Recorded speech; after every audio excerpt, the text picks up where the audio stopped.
저는 애터미의 임페리얼 마스터 이혜정입니다. 제가 2년 전에 그 임페리얼 특강을 하고, 그러니까 코로나 이전이죠. 그리고 이렇게 강의를 하는 건 2년 만이라서 사실 제가 오늘 좀 떨립니다. 오늘 저는 2년 만에 특강에서 무엇을 이야기할까 생각을 참 많이 하다가, 사실 제일 좋은 이야기는 늘 본인이 겪은 이야기를 하는 게 제일 맞더라고요.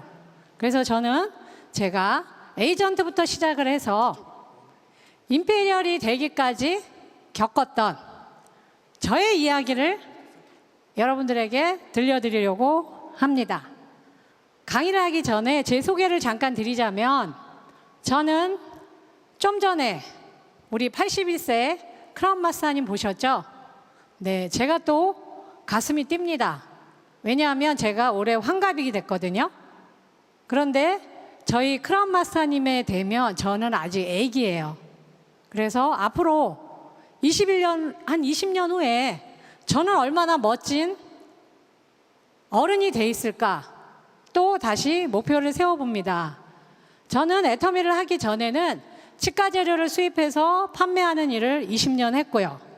그리고 그 일이 잘 안 돼서 저희 오빠인 이덕우 임페리얼님으로부터 애터미 정보를 받았고, 또 애터미를 한 지는 지금 올해 딱 12년 차 들어갑니다.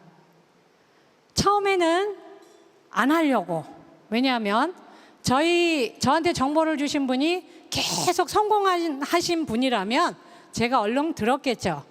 그런데 여러 번의 실패를 하셨고, 또 그 실패한 일을 계속 시도하는 분이라서 사실은 그렇게 큰 신뢰가 없었습니다. 그래서 네트워크 경험이 있었기 때문에 3년간의 회원 등록은 얼른 했습니다. 전혀 피해가 없는 거예요. 물건을 안 사도 되고 회원 가입비도 없고. 그래서 제품을 써보고 너무 좋았지만 저는 할 생각은 없었기 때문에 회원 가입만 하고 1년 3개월은 그냥 열심히 물건을 팔았습니다. 원데이 세미나도 초대를 받았지만 저는 듣고 그냥 가버렸어요. 그런데 계속 재구매가 들어오는 겁니다. 12년이 지나서 생각해 보니까 저는 제 스폰서님으로부터 보상 플랜을 한 번도 들은 적이 없더라고요. 회사 이야기도 듣기 전에 내쫓았고, 그런데 제품은 써보고 좋았기 때문에 저는 그냥 한 가지 간절하게 이 애터미라는 회사에 대해서 꿈꿨던 건 가격만 안 올렸으면 좋겠다. 품질은 이 상태로 유지하면서 가격만 올리지 않는다면 나는 이 제품을 팔아서 그래도 생계는 유지할 수 있겠구나, 그런 생각을 했습니다. 그런데 1년 3개월이 지나서 드디어 제가 속리산에 초대를 받고 갔습니다. 저는 그 속리산 석세스 첫 세미나를 지금도 선명하게 기억을 합니다. 왜냐하면 저를 사로잡았던 게 3가지가 있었어요. 첫 번째는 어쩌면 CEO가 저렇게, 대부분의 세미나는 사업자들이 하는데 창업자분이 너무나 간절하게 거의 처음부터 끝까지 목 놓아 그 예정 끝나는 시간을 넘기면서 새벽 1시, 2시까지 강의하시는 걸 보고 제가 너무너무 놀랐습니다. 그리고 두 번째는 그 밤에 제가 인생 시나리오라는 걸 처음으로 썼어요. 늘 열심히 살아야 돼. 남보다 더 잘 살아야 돼. 왜? 너는 너를 스스로 지켜야 되니까. 강박관념같이 그렇게 열심히 살았던 제가 처음으로 하얀 종이 위에 제 인생 시나리오라는 거를 처음으로 써봤습니다. 써보고 제 인생 시나리오의 수레바퀴를 보고 하염없이 울었어요. 정말 서럽게 울었습니다. 너무나 열심히 살았는데 40대 들어서 내 인생의 수레바퀴는 동그랗게 예쁜 게 아니고 찌글찌글했어요. 그걸 보고 그 작은 A4 용지 사이즈의 그 종이 위에 제 인생의 40대가 50을 바라보는 40대 인생이 그려져 있는데 너무너무 서러웠습니다. 그래서 저는 많은 분들이 인생 시나리오를 썼죠. 중요합니다. 저도 썼습니다. 그런데 저는 애터미 하는 12년 동안 딱 한 번 썼습니다. 그날 밤에 저는 인생 시나리오를 딱 한 번 쓰고 그 이후로 쓰지 않았습니다. 인생 시나리오를 가볍게 봐서가 아니에요. 저는 그날 제 인생 40대 후반에 제 인생을 들여다보면서 뼈저리게 울면서 저는 인생 시나리오를 제 심장에 새겼습니다. 제 심장에 새겼어요. 그러면서 나는 이걸 절대 잊지 않을 거다, 오늘 밤을. 그래서 저는 인생 시나리오를 제 심장에 새겼기 때문에 그날 밤 그 장면을 저는 잊지 않고 계속 일했습니다. 세 번째, 제 머리를 뒤통수를 후려치게 강하게 남았던 건 많은 분들이 애터미 석세스 와서 제일 감동받은 건 회사의 사원이라고 이야기합니다. 전 사원이 아니었어요. 벽에 붙어있던 창업 이념을 보고 저는 머리를 세게 얻어맞은 것 같이 충격을 받았습니다. 창업 이념 3가지 여러분들도 아시죠? 첫 번째 생존, being. 두 번째 속도, 스피드. 세 번째 균형, 밸런스. 저는 그 창업 이념을 딱 보고 아, 저게 사업의 전부다. 나는 저대로 할 거야. 그렇게 해서 저는 석세스를 갔다 온 그 다음 날서부터 빨리 이 생존을 벗어나야 돼. 그리고 나는 반드시 속도를 내야 돼. 빛의 속도를 내야 돼. 그 다음에 나는 반드시 회장님이 말씀하셨던 균형 잡힌 삶으로 나는 들어갈 거야. 그래서 제가 시작을 했습니다. 1년 6개월 동안, 1년 3개월 동안 제품만 팔다가 다시 들어와서 제가 생존으로 들어왔는데 참 제 뜻과는 다르게 잘 안 됐어요. 너무 열심히 했는데도 제가 원하는 만큼의 속도로 넘어가지 못하고 저는 계속 생존이었습니다. 그래도 매일매일 소비자를 만났기 때문에 저는 8개월 만에 판매사가 됐고 그 판매사가 유지가 됐습니다. 그런데 저는 요즘에 제가 만나는 사업자분들한테 제가 꼭 여쭤봐요. 당신은 애터미 창업 이념을 아십니까? 그러면 당신은 생존, 속도, 균형 중에 지금 어디에 계신가요? 당신이 지금 애터미에서 써내려가는 그 역사 속에 지금 당신의 현 주소는 어디입니까? 꼭 물어봐요. 그러면 대부분의 사람들이 이 창업 이념을 잘 모르시더라고요. 그래서 제가 얘기했습니다. 생존 반드시 해야 되고 처절하게 다시는 무너지지 않는 팀을 만들어야 되고 그 다음에 팀이 생기면 여러분들은 완전히 몰입을 해서 속도를 미친 듯이 내야만 됩니다. 그러면 그때 저한테 꼭 물어보는 단어가 있습니다. 임페리얼님은 처음서부터 애터미를 만나서 임페리얼이 될 때까지 확신에 차서 이 사업을 하셨나요? 제 대답은 아니요입니다. 저는 지금도 어려운 단어가 열정이에요. 저는 A형입니다. 소심한 사람이에요. 그래서 저는 열정하는 게 지금도 부담스러워요. 그러면 어떻게 했을까?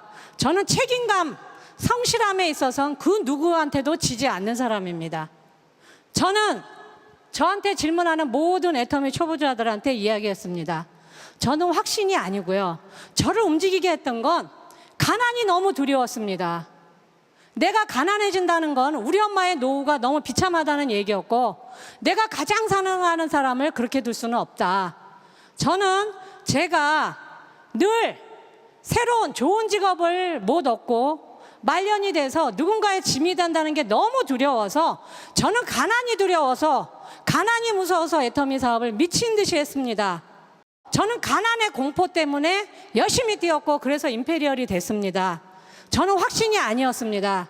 사람은 다 다르고 가지고 있는 애터미를 바라보는 그 마음이 저는 다 다르다고 생각하고 그 다양성을 인정받아야 애터미가 진정한 위대한 기업이라고 생각을 합니다. 그렇게 말씀을 드렸어요. 그러면 저 같은 분들도 계시더라고요. 다 좋습니다. 여러분들이 포기만 안 하면 됩니다. 제가 그렇게 말씀을 드렸고 1년 6개월 동안 정말 저를 슬프게 했던 건 사람들이 애터미 이야기를 안 들어줘서가 아니라 제가 파트너가 없어서 너무너무 슬펐습니다. 세미나 혼자 가는 일이 너무 슬펐어요. 그리고 너무 분했어요. 그래서 다음 달엔 꼭 누구를 데리고 올 거야. 그리고 내가 이달에 받은 내가 배운 모든 거를 그 사람한테 쏟아 부을 거야. 했는데도 불구하고 1년 6개월 동안 파트너가 저같이 애터미의 모든 걸 올인을 하는 파트너가 육성이 되질 않았어요. 그런데 2명의 저 같은 여성사학가가 나타났습니다. 그때부터 저는 생존을 벗어난 겁니다. 그래서 미친 듯이 그분들과 함께 그 2명을 성공시키겠다고 정말 속도를 내기 시작했습니다. 그리고 속도가 붙었습니다. 그래서 그 속도를 시작한 그때부터 저는 부산 경남을 매주 금요일마다 새벽 5시에 일어나서 아침 7시 기차를 타고 8년 동안 한 번도 안 빠지고 계속 갔습니다. 처음엔 하루, 그 다음엔 1박 2일, 그 다음엔 2박 3일, 그렇게 8년 동안 속도를 냈더니 드디어 제가 임페리얼 마스터가 되었습니다. 그래서 제가 그렇게 꿈에 그리던 균형 잡힌 삶 속으로 제가 드디어 진입을 하게 됐습니다.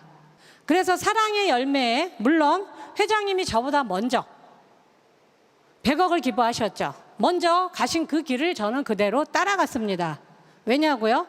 늘 배웠잖아요. 습관도 기부라고.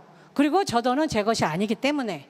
그래서 지금 그 10억을 기부해서 한국형 지정령 기부자 제가 6호가 됐고, 그 돈이 지금 어떻게 쓰이는지를 제가 보여드리겠습니다. 다행히도 그 10억에 플러스 회사가 1억을 더 얹어주셔서 11억을 가지고 그 중에 탈북 아동들한테 12명한테 5년 동안 중학교 학생들을 대학교 갈 때까지 도와주고 있습니다. 그 12명의 학생을 딱 한 번 만났어요. 코로나 때문에. 그랬는데 그 학생들을 선정할 때 그들의 북한에서 이 남한 땅에 넘어오기까지의 이야기가 너무 잔인했습니다.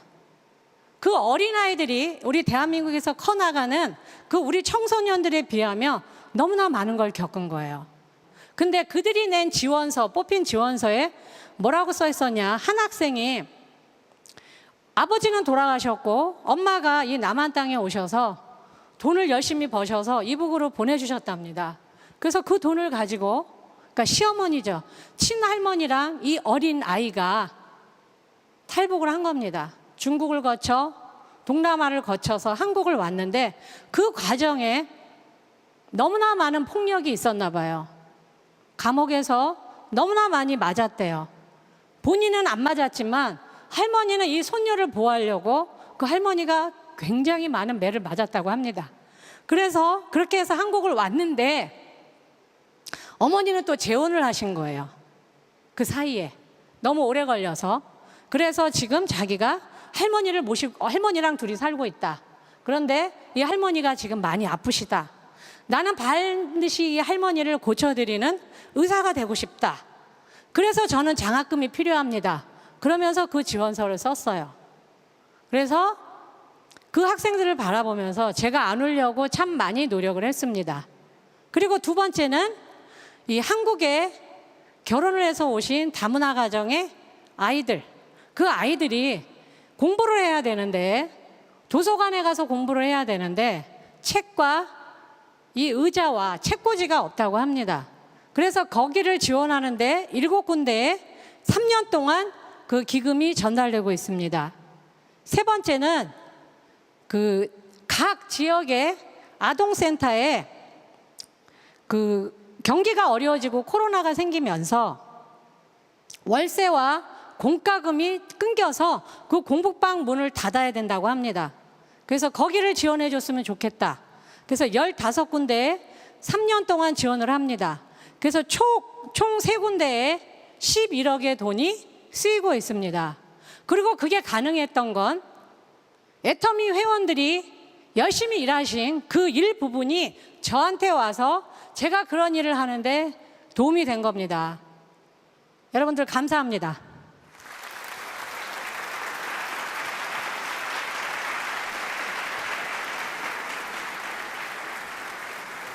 생존을 넘고 속도를 내서 균형 잡힌 삶을 제가 넘어오다 보니 임페리얼이 되니까 여러 가지 할 일이 많았습니다.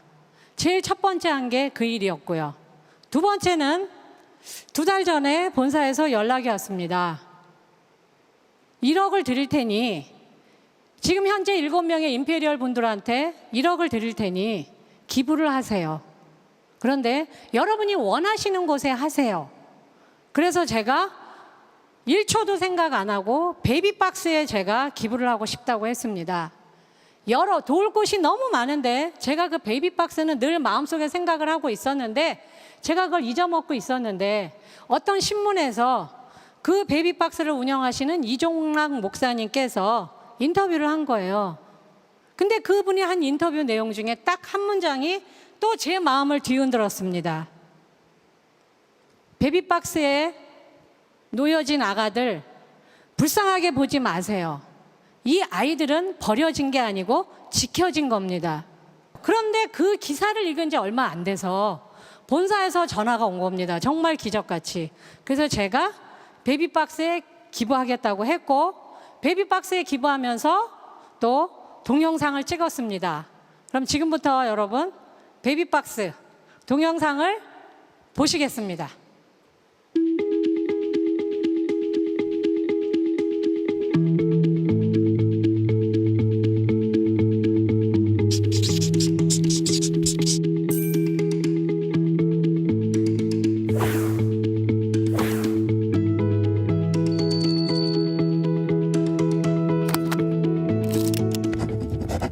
애터미 본사에서 그 애터미 회원들을 대표해서 뭔가 좋은 일을 임페리얼 회원분들이 해주셨으면 좋겠다고 연락을 주셨고요. 임페리얼 분들마다 1억씩을 주시고 그거를 저희들한테 원하는 곳에 할 수 있도록 또 좋은 기회를 주셨어요.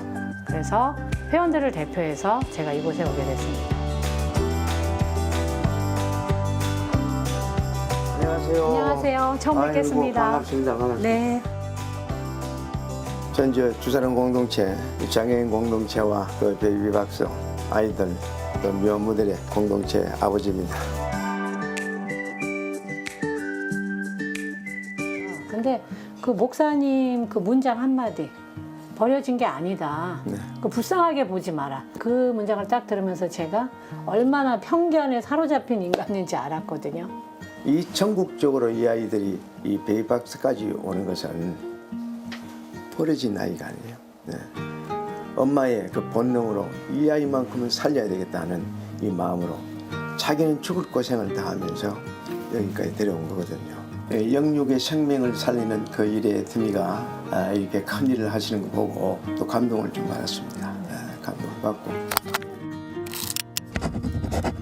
그럼 그동안 목사님이 그런 아이들을 받아주시고 키워주셨잖아요.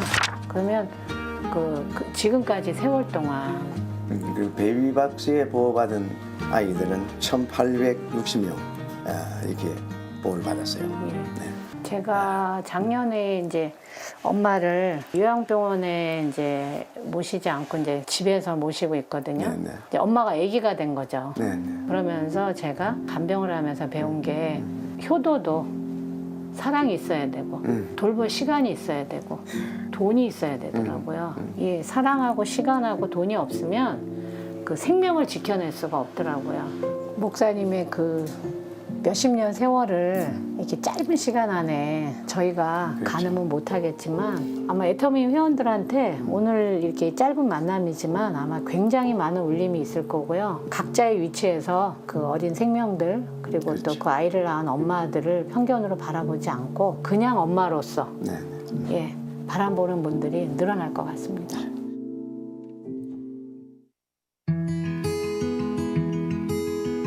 이걸 이제 문을 열면 바로 소리가 나게 되어 있습니다. 항상 이게 따뜻하게 되어 있고요.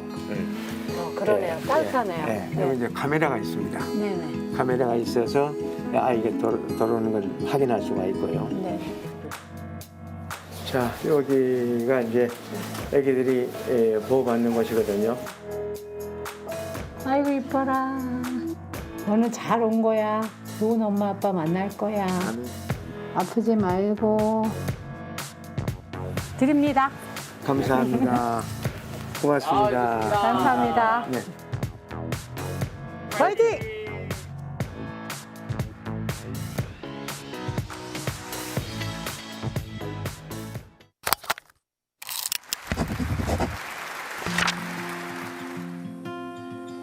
저는 애는 없는데 조카 애들 보면 어려도 부모의 기분을 감지하잖아요. 이렇게 안고 올라올 때 아기가 이미 울고 있을 수도 있잖아요. 그러니까 그거는 아마 그분들만 아는 그런 뭐랄까 기분이랄까. 그걸 원하는 분들은 아무도 없었을 텐데 그 생각하니까 저절로 휴지 좀 주세요. 올라올 땐 걸어 올라왔어도 아기를 두고 갈 때는 아마 뛰어내려가지 않았을까? 놓는 순간 후회했을 것 같아요. 미혼모라는 단어가 없어져야 되고 미혼모들이 낳은 아이도 없어져야 돼요. 그냥 아이는 아이고 엄마는 그냥 엄마인 거예요. 그리고 그런 세상이 되려면 이제 도와주는 분들이 많아야 되죠. 가진 걸 나누려는 사람이 늘어나야 되고 그런 도구로서 가장 합법적이고 가장 훌륭한 도구가 저는 애텀이라고 생각을 해요. 회원 여러분, 제가 오늘 여러분들 대표로 베이비박스에 와서 제 인생에 또 애터미에서 아주 커다랗고 따뜻한 추억을 또 하나 갖고 갑니다. 이 영상을 보시면 아마 더 많은 나눔과 축복의 경험을 하실 것 같습니다. 제일 처음으로 제가 그걸 먼저 누렸습니다. 여러분들 감사합니다.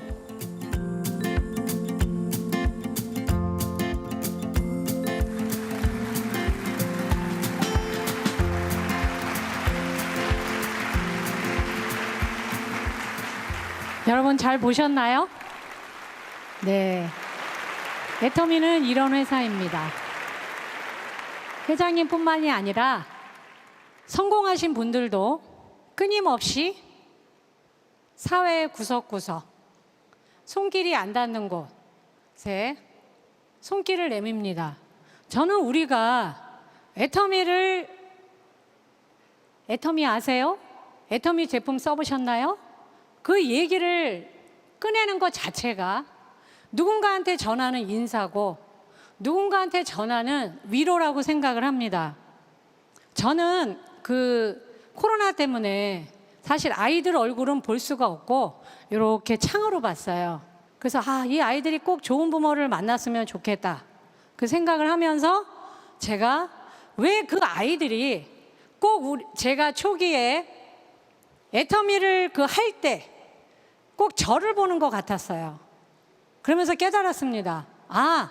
우리가 싸워야 되는 건 정말 그 미혼모가 아니고 그들은 아이를 얼마든지 현대의학 기술로 해결을 할 수 있음에도 불구하고 그 아이를 지키기 위해서 그 핏덩이를 안고 그 베이비박스가 있는 데는 산 꼭대기에 있어요. 그들이 택시를 타고 왔겠습니까? 자가용을 타고 왔겠습니까?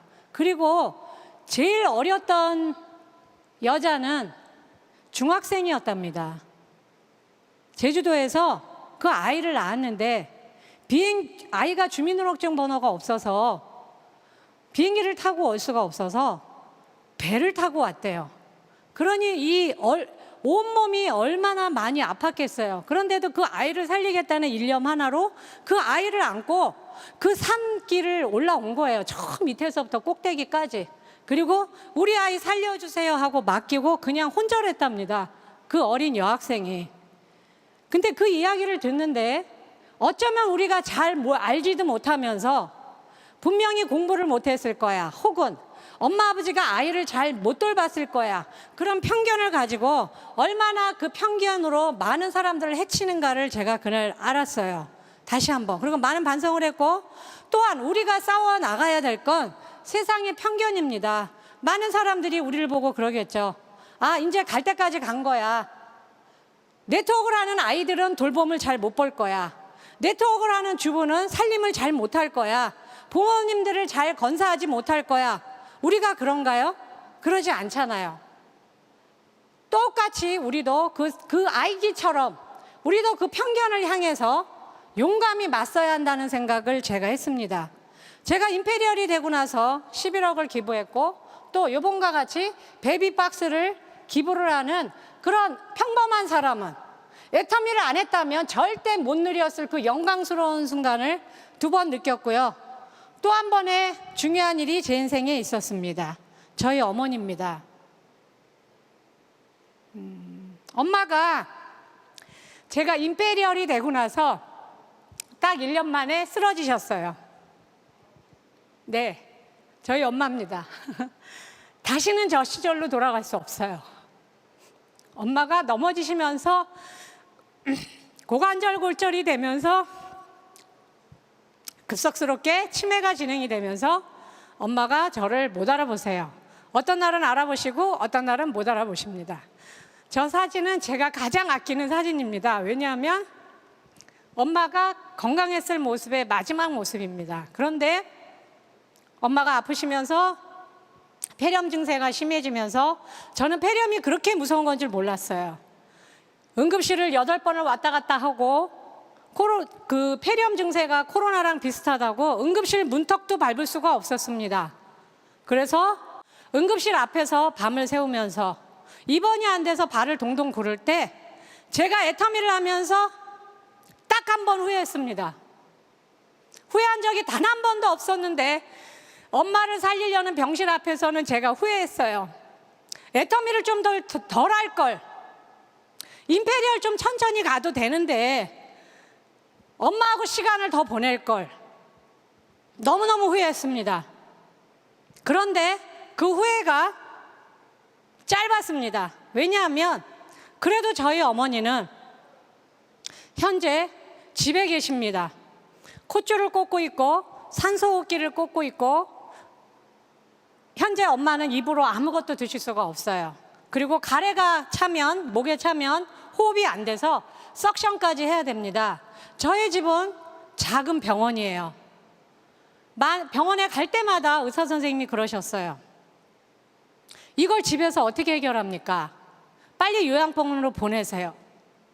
요양병원으로 보내야 되는데 차마 그 서류에 사인을 할 수가 없는 거예요. 온 가족이 다. 그러고 있던 차에 저희 파트너한테 연락이 왔습니다. 엄마랑 아버지가 한 달 사이에 돌아가셨는데 부모님과 아예 면회가 안 돼서 얼굴도 못 보고 임종도 딱 한 명만 가서 5분 만에 돌아가셨대요. 그리고 장례식에도 사람들을 초대 못하고 너무나 외롭게 어머님이 돌아가셨는데 한 달 후에 또 아버님이 돌아가셨다는 거예요. 제가 그 말을 딱 듣는 순간 내가 지금 이 후회가 얼마나 사치스러운가. 저는 엄마를 요양병원에 모시기 전에 대한민국에 좋다는 요양병원은 다 알아봤습니다. 딱 제일 좋은 데가 한 달에 1,500만 원이 들어가요. 근데 제가 거기를 선택하려고 했던 이유는 딱 한 가지였습니다. 하루에 다른 병원은 다 면회가 안 되는데 그 병원만 하루에 30분이 면회가 된다는 거예요. 우리 엄마를 30분이라도 볼 수 있다. 그래서 그 서류에 사인을 하려고 했습니다. 그런데 또 제 파트너가 전화를 한 거예요. 그럴 거면 차라리 전문적으로 훈련된 좋은 간병인 선생님을 구해서 한 명이 안 되면 2명을 구하고 2명이 안 되면 3명을 구하면 당신은 집에서 어머님을 보호할 수 있습니다. 당신은 임페리얼이잖아요. 당신은 판매사가 아니잖아요. 집안에 임페리얼이 2명이나 있는데 왜 그런 결정을 내립니까? 그 얘기를 딱 듣는 순간 제가 또 정신이 번쩍 들었습니다. 누군가는 어머님이 아프실 때 어딘가로 보내야 되는, 저는 고민이라도 했지만 대부분의 사람들은 고민조차도 못합니다. 무조건 요양원이나 요양병원을 보내야 되는데 임페리얼인 저는 엄마하고 그 이별의 과정을 선택할 수가 있더라고요. 요양병원에 보낼 것인가, 집으로 보낼 것인가. 제 후회는 너무나 큰 사치였고 제가 깨달은 건 그렇다면 나도 내 파트너들이 부모님들하고 이별을 할 때 그 이별의 과정을 선택할 수 있는 임페리얼을 다시 그들이 임페리얼이 될 수 있도록 내가 뛰어야 되는구나. 그래서 제가 정신을 번쩍 차리고 어머님을 집에 모시고 지금 요즘은 다시 낮에는 나가서 일을 하고 집으로 돌아가고 있습니다. 지금 코로나 시대에 우리는 한 번도 겪어보지 못한 일을 만나고 있습니다. 전에는 오프라인이었어요. 온라인 시대가 올 거라는 건 우리 아무도 생각을 못했습니다. 그렇다면 우리는 오프라인을 겪었고 온라인을 겪었습니다. 그렇다면 우리는 무엇이 와도 애터미는 해결할 수 있는 능력이 이 안에 이미 다 갖춰지고 있습니다. 이렇게 앞으로 백신이 온 국민이 맞고 오프라인 시대가 다시 온다면 우리 애터미는 더 최강이 돼 있을 겁니다. 그래서 저는 요즘에 애터미를 더 열심히 해야 한다. 그리고 제가 만일에 임페리얼의 비포 애프터를 이야기한다면 임페리얼이 되기 전에는 제가 축복의 동로가 되고 싶었어요. 저 자신이. 근데 임페리얼이 되고 나서는 제가 생각이 바뀌었습니다. 진정한 축복의 통로는 내가 원하는 게 먼저 보이는 게 아니라 다른 사람이 원하는 게 먼저 보이는 게 축복의 통로라는 걸 깨달았습니다. 그 모든 깨달음이 제가 임페리얼이 돼서 균형 잡힌 삶에 들어와서 그 깨달음을 얻어서 더 지혜로운 사람이 됐습니다. 여러분, 많이들 힘들다고 합니다. 그럴 때 저는 여러분들한테 권해드리고 싶어요. 인생 시나리오를 다시 쓰세요. 저같이 심장에 새기든 아니면 매일매일 종이 위에 적든 그건 여러분의 선택에 달려 있습니다. 그러나 여러분의 그 선택이 세상을 바꿀 수 있습니다. 내 남편이 실직했음에도 불구하고 우리 아이가 지금 유학을 갔는데 내가 그 뒷바라지를 해줘야 됨에도 불구하고 세상에 불구하고의 이유는 너무 많습니다. 그러나 그 모든 세상에 불구함에도 불구하고 삶은 계속되어야만 합니다. 그리고 우리들의 삶이 계속되는 한 애터미는 늘 우리와 함께 동행할 것입니다. 여러분, 힘들 때마다 창업 이념을 다시 들춰보면서 나는 지금 생존인가? 나는 지금 속도인가? 나는 지금 균형 잡힌 삶에 와 있는가? 다시 한번 우리 점검하면서 우리들 모두 애터미를 붙잡고 모든 사람의 어려움을 헤아리는 축복의 통로가 되기를 진심으로 바라면서 여러분 축복합니다. 이만 마치겠습니다. 감사합니다. 네.